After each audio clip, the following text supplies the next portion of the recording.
Alright, welcome back to Puddle Math, and in this video we will be discussing the mean value theorem. So there are several conditions for the mean value theorem that have to exist before we can use it. And first of all, f of x has to be defined on the closed interval from a to b, and it also has to be continuous on the closed interval from a to b. And so what that means is that for every x value there has to be a y value, and also they all have to be connected in some way. There can't be a break in the graph where it just suddenly drops down and there's no points connecting it.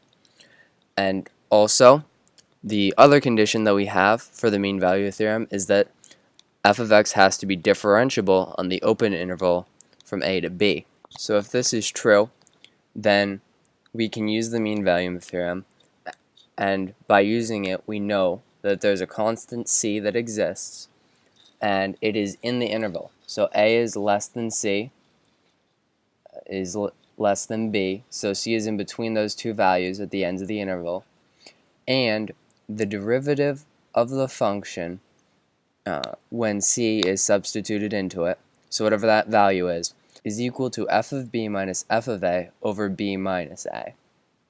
And so we're going to go through an example that shows that.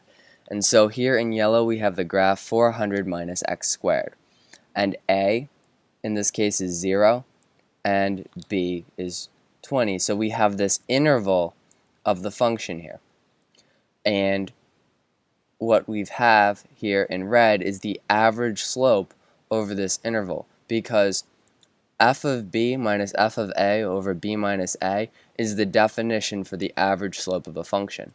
And so what it says is that if you have this defined continuous differentiable function over this interval, in this case from 0 to 20, then there is going to be another point on this graph where the slope at that point is the same as the average slope over this interval.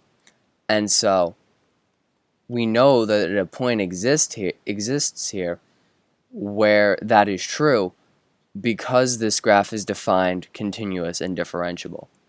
And in this case, the average slope is negative 20. Therefore, the derivative of 400 minus x squared, which is the function we're working with, is negative 2x. And so negative 2x equals negative 20, and therefore x equals 10. Therefore, the c that exists is 10, and 10 is between 0 and 20. So we know that that point for the mean value theorem is 10.